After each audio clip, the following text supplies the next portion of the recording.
우리가 좀 전에 읽은 본문은 십계명, 그 중에서도 안식일 준수에 관한 제4계명 부분입니다. 십계명이 무엇이죠? 노예 생활하던 애굽 땅을 탈출해서 하나님께서 약속하신 땅으로 나아가던 이스라엘 백성들을 향해 하나님의 백성은 이렇게 살아야 돼라고 하나님께서 친히 가르쳐 주신 삶의 지침서라고 할 수 있습니다. 하나님께서는 그 지침서를 크게 10가지 항목으로 친히 작성해 주셨는데, 오늘은 특별히 그중 안식일을 지키라는 제4계명에 대해서 함께 살펴보겠습니다. 하나님께서는 십계명을 통해 이스라엘 백성들에게 안식일을 지키라고 명령하셨습니다. 그렇다면 안식일은 어떤 날이었을까요? 안식일, 안식하는 날. 여기서 안식이라고 번역된 이 히브리어 단어는 일이나 행동을 멈추다, 휴식하다라는 의미를 가집니다. 그러니까 안식일의 이 단어 자체의 의미는 하던 일을 멈추고 쉬는 날입니다. 단순하게 말하면 안식일은 쉬는 날이다 정도로 정의되는 것 같습니다. 실제로 유대인들도 한 주에 6일 동안 열심히 일하고 7번째 되는 날, 토요일이죠. 이때는 안식일로서 일을 쉬는 날로 지켰습니다. 오늘날의 우리도 주일이라는 이름 하에 나름 안식일과 비슷한 듯 다른 듯 어쨌든 그런 날을 지키고 있습니다. 하지만 안식일에 담긴 의미가 그저 쉬는 날, 오늘날의 주말이나 공휴일 정도의 의미였다면 하나님께서 굳이 십계명에까지 기록해서 명령하시진 않았을 것입니다. 그렇다면 우리는 이 안식일에 담겨 있는 본질적인 의미가 무엇인지, 또 그것이 오늘날 우리가 지키는 주일이랑은 어떻게 다른지 혹은 같은지 알 필요가 있습니다. 먼저 우리가 아까 읽은 본문 첫 절을 다시 한번 읽겠습니다. 20장 8절을 함께 읽어볼까요? 안식일을 기억하여 거룩하게 지키라. 안식일을 어떻게 하라고요? 기억하여 거룩하게 지키라. 이 한글 성경에는 거룩하게 지키라라고 번역되었는데 원문대로 하면 거룩하게 하라가 됩니다. 풀었으면 지키라는 의미와 일맥상통하기 때문에 지키라고 번역해도 크게 문제될 것은 없습니다. 다만 우리는 이 안식일이 담고 있는 의미를 살펴보는 차원에서 원문대로 안식일을 기억하여 거룩하게 하라라는 이 번역을 가지고 함께 살펴보겠습니다. 자, 안식일을 어떻게 하라고요? 기억하여 거룩하게 하라. 안식일 계명의 목적은 안식일을 거룩하게 하는 것입니다. 그리고 그 거룩하게 하는 방법이 기억하는 것입니다. 기억하여 거룩하게 하라. 그래서 두 개의 동사, 기억하라, 거룩하게 하라. 자, 그렇다면 도대체 무엇을 기억한다는 말이며 또 거룩하게 한다라는 건 무엇을 말하는 것일까요? 한 가지씩 차례로 살펴보겠습니다. 먼저 안식일을 기억하라 명하십니다. 기억한다라는 게 무슨 말이죠? 과거에 느낀 어떤 인상이나 경험을 다시 생각해내는 겁니다. 우리 전에 먹었던 음식점 어디였는지 기억나니? 우리 결혼 기념일 언제였는지 기억하고 있니? 네, 아찔하신가요?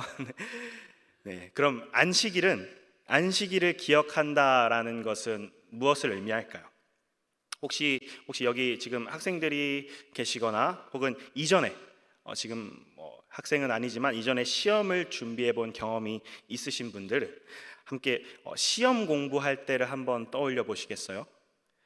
뭔가 암기를 해야 할 때 우리 어떻게 하면 잘 외워지던가요?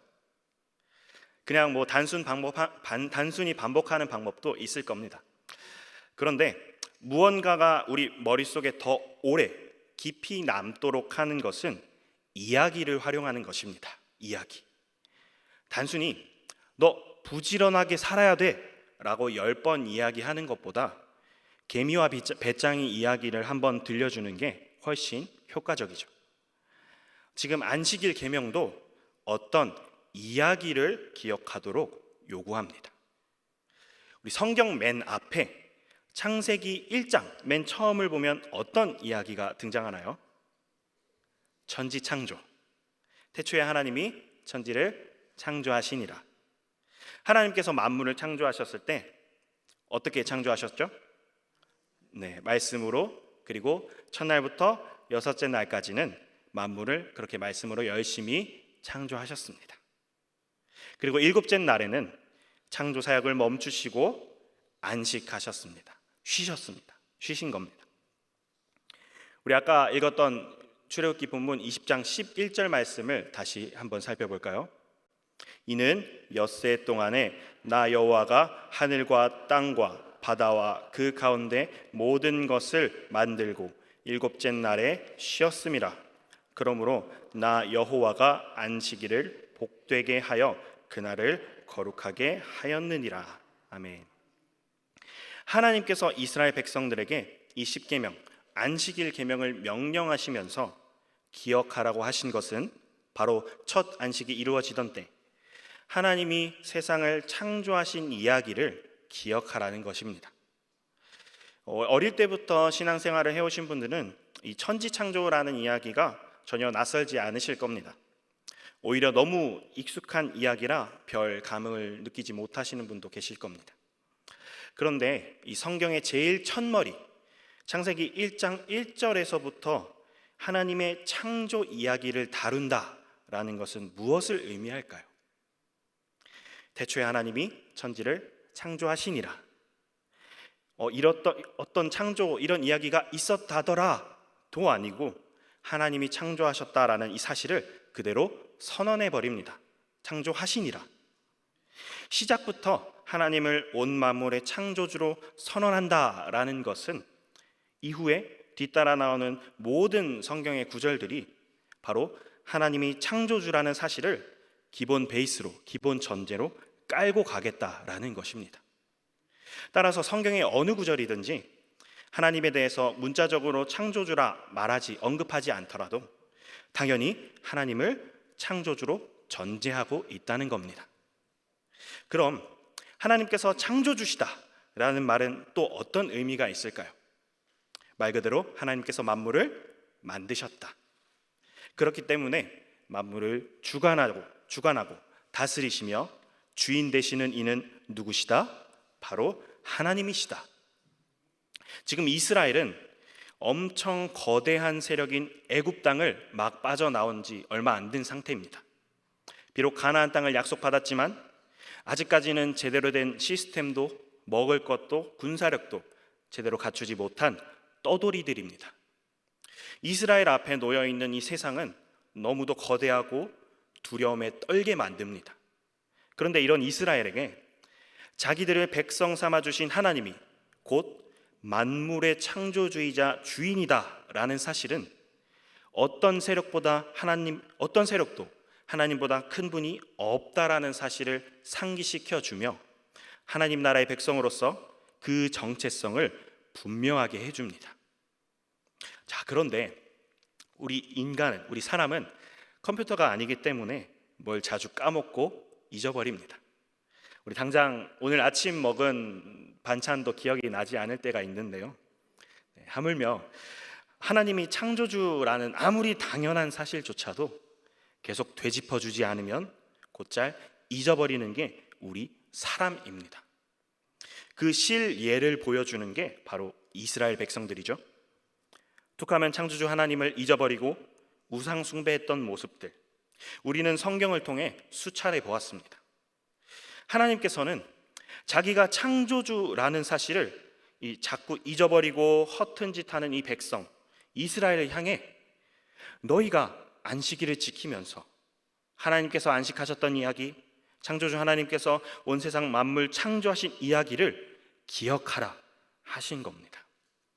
다시 말해 안식일은 단순한 휴식 개념뿐만 아니라 이날을 지킴으로써 하나님께서 이 세상을 창조하시고 안식하셨던 이야기, 즉 하나님께서 창조주 되신다라는 사실을 기억하는 것입니다. 하나님은 창조주이자 만물의 주인이시고 또 사람은 그의 피조물로서 하나님께서 만드신 그 아름다운 세상에서 모든 것을 마음껏 누리며 행복한 삶을 살게 되었습니다. 그런데 선악과 사건으로 인류 가운데 무엇이 들어왔죠? 죄가 들어왔습니다. 이 죄는 단지 먹지 말라 한 열매를 먹은 그 자체가 문제가 아니었습니다. 하나님께서 만드신 아름다운 동산에서 모든 것을 누리며 살 수 있던 사람은 마치 왕 같은 존재로서 하나님의 이 통치의 대리자로서 역할을 부여받았었습니다. 그래서 갖가지 동식물들의 이름을 지어주었죠. 이름을 붙여주었다라는 건 그만큼 권세와 주권이 있다는 겁니다. 하나님께서 그러한 존재로 사람을 동산에 세워주셨습니다. 하지만 아무리 이렇게 왕 같은 존재로 인정받았다 할지라도 사람의 본래 위치는 어디이죠? 피조물. 아무리 그 어떤 피조물보다 뛰어난 존재라 할지라도 사람은 피조물 그 이상도 이하도 아닙니다. 선악과는 동산 중앙에 있었기 때문에 아마 어딜 돌아다니든 눈에 잘 띄었을 거예요. 그리고 지나다닐 때마다 이 선악과를 보면서 진짜 주인, 주권자, 창조주이신 하나님께서 나에게 먹지 말라 명령하셨었지 하고 기억을 하는 겁니다. 이렇게 하나님이 창조주의 위치에 사람인 자신은 피조물인 위치에 있다라는 사실을 선악과를 볼 때마다 기억하게 되는 것이죠. 그런데 선악과를 따먹음으로 말미암아 인류 가운데 들어온 이 죄는 바로 선악과를 볼 때마다 기억했던 그 관계성, 창조주 하나님, 피조물, 사람이라는 이 관계를 거부한 죄였습니다. 그렇게 인류 가운데 죄가 들어왔고 죄로 인해 인류를 포함한 온 세상이 왜곡되고 뒤틀려서 이 세상에는 온갖 고통이 넘치게 되었습니다. 이러한 고통에 시달리는 인류의 상태, 그것을 가시적으로 아주 명확하게 보여주는 그림이 성경에 나와 있죠. 무엇이죠? 바로 종되었던 집, 애굽 땅에서 노예 생활을 하던 이스라엘 백성들입니다. 지금 우리가 살펴보는 이 안식일 준수가 어디에 포함되어 있는 것이죠? 십계명. 십계명 중 네 번째 계명이라 말씀드렸습니다. 그럼 혹시 이 십계명의 서두, 처음 들어가는 말을 어떻게 시작하고 있는지 아시나요? 우리 출애굽기 20장 2절 말씀을 함께 보겠습니다. 나는 너를 애굽 땅 종되었던 집에서 인도하여 낸 내 하나님 여호와니라.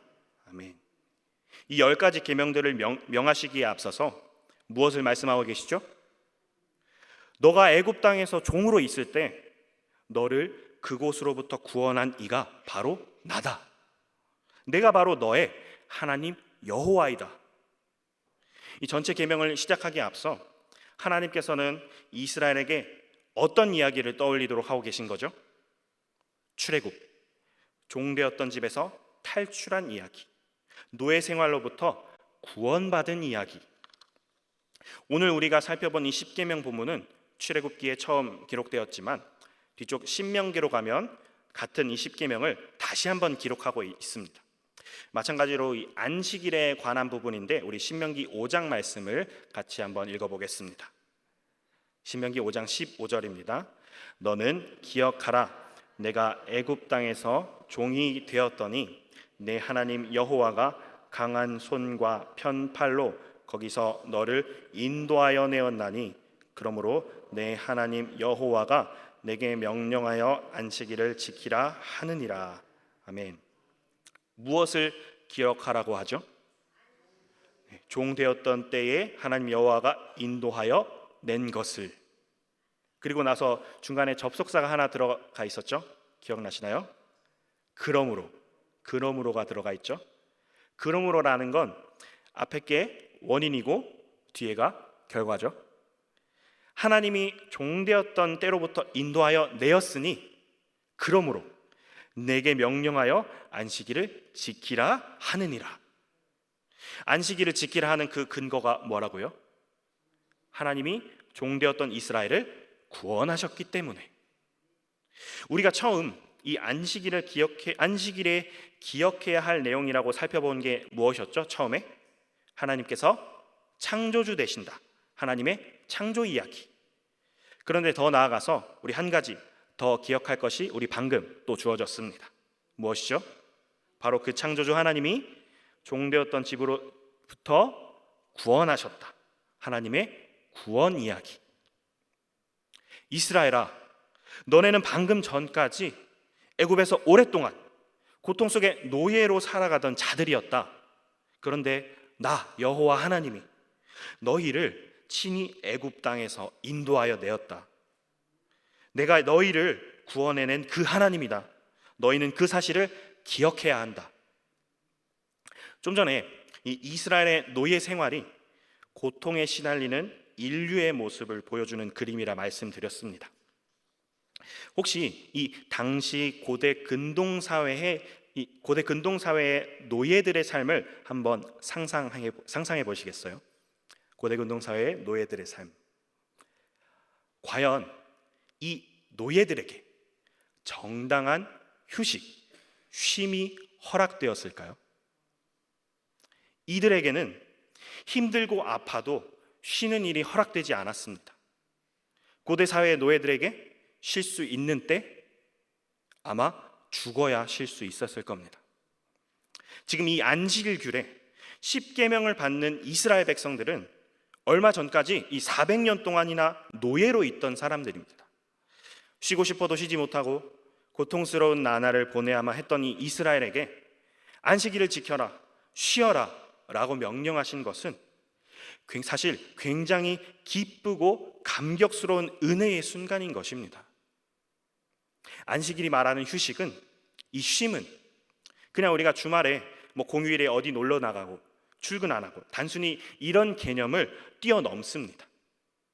이스라엘 백성들이 안식일에 쉼을 지킬 때 자신들이 출애굽해서 자유를 얻게 된 그 이야기를 기억하게 되는 것입니다.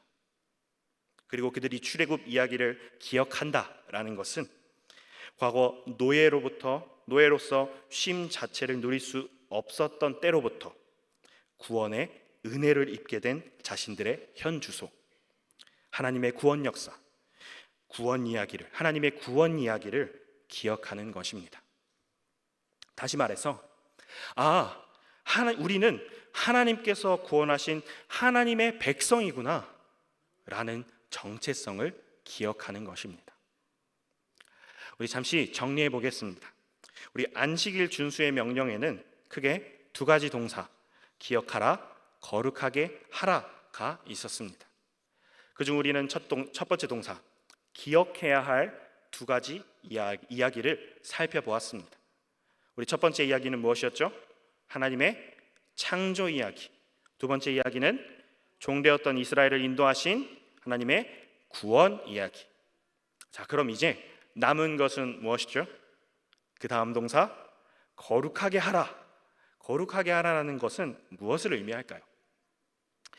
우리 본문 8절 말씀이 기억하여 거룩하게 하라고 했습니다. 기억하는 행위를 통해 거룩하게 하는 것이에요.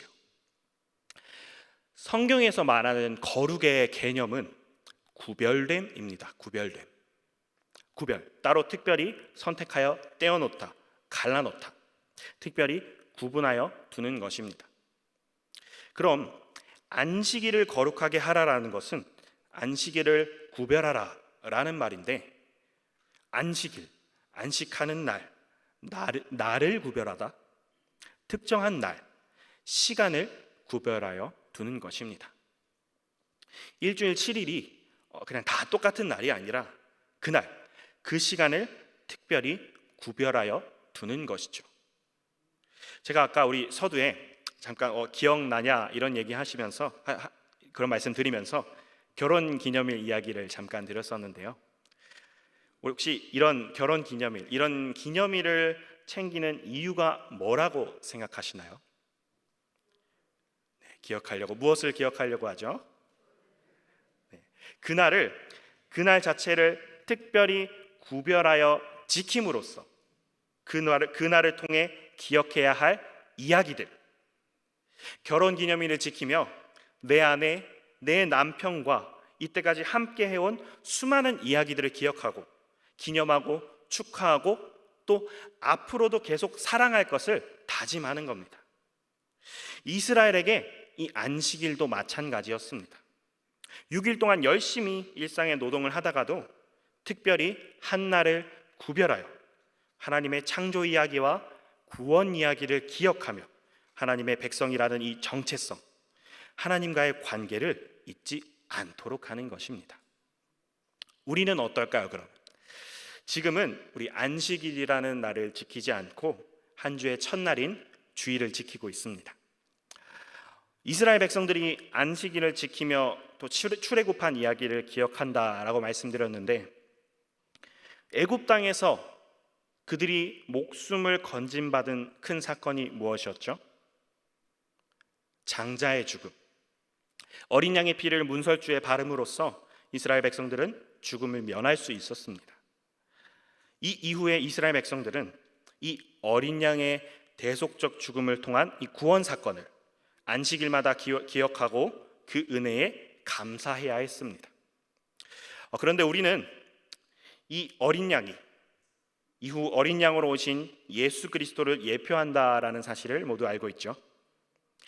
따라서 이 구약의 이스라엘 백성들이 안식일을 지키며 어린 양의 죽음을 기억하고 바라보았다라는 것은 앞으로 오실 예수 그리스도를 바라보고 믿음으로써 구원을 얻게 되었다라는 것을 의미합니다.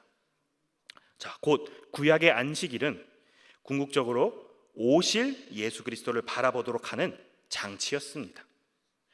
자, 그런데 오늘날 예수 그리스도께서는 이미 오셨습니다. 안식일이 그리고 있는 실체, 안식일의 주인이신 예수님께서 이미 오셨습니다. 안식일은 예수님의 오심과 죽고 부활하심으로 완전히 성취되었기 때문에 오늘날 우리는 구약의 안식일을 더 이상 지킬 필요가 없습니다. 대신에 신약에 넘어와서는 안식일의 실체, 예수님의 부활 사건을 기념하며 예수님께서 부활하신 날이자 한 주의 첫날을 주의 날, 주일로서 구별하여 지킵니다. 더 나아가 이제는 오실 예수님이 아니라 다시 오실 예수님을 기다리는 것입니다.